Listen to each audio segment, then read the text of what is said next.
मिलत टाइम्स में आपका स्वागत है। मैं हूं आपके साथ मुनव्वर आलम। हिंदुस्तान में भगवा दहशतगर्दी और मुसलमानों पर जुल्म ज़्यादती दिन ब दिन बढ़ती ही चली जा रही है। मुसलमानों पर जुल्म ज़्यादती थमने का रुकने का नाम नहीं ले रही है। ऐसा ही एक वाक़या आसाम के सिलचर टाउन में पेश आया है। 3 ऐसे मुस्लिम जो इस बार हज करने का इरादा रखते हैं, वो अपनी ID कार्ड लेने के लिए डिस्ट्रिक्ट एडमिनिस्ट्रेशन ऑफिस जा रहे थे कि सिलचर के मेन टाउन में 10-12 लोगों की दहशतगर्दों के ग्रुप आई और उसने इन तीनों को बुरी तरह से पीट करके जख्मी कर दिया और उन्होंने इन तीनों को ये धमकी भी दी कि उनका सर धड़ से अलग कर दिया जाएगा। आसाम के धुबरी लोकसभा से MP AIUDF के सदर मौलाना बदरुद्दीन अजमल ने इस मामले को लेकर के सख्त रद्द अमल का इजहार किया है और आसाम के वजीर आला सरबरन सोनोवाल को खत लिख करके इस सूरत हाल से आगाह भी किया है और मुजरिमों के खिलाफ सख्त और कानूनी कार्रवाई करने की मांग भी की है और मजलूमों को इंसाफ दिलाने की मांग की है।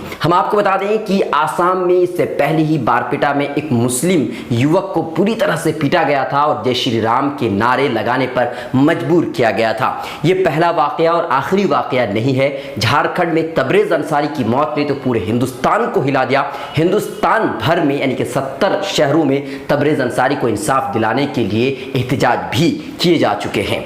इसके अलावा मुंबई में एक कार ड्राइवर, मुस्लिम कार ड्राइवर को जय श्री राम के नाम पर पीटा गया, जय श्री राम के नारे लगाने पर मजबूर किया गया। कलकत्ता में एक मौलवी को जय श्री राम के नाम पर पीटा गया, उन्हें ट्रेन से फेंक ही दिया गया। मिलत टाइम्स की वीडियोस देखने के लिए यहाँ क्लिक करके सब्सक्राइब करें और हाँ, बेल आइकन जरूर दबाएं। अगर फेसबुक पर देख रहे हैं तो पेज लाइक करें। ताज़ा तरीन खबरों और मज़ामीन के लिए विजिट करें हमारी वेबसाइट www.millettimes.com। हमारी ये वेबसाइट उर्दू, हिंदी, इंग्लिश तीनों लैंग्वेज में मौजूद है।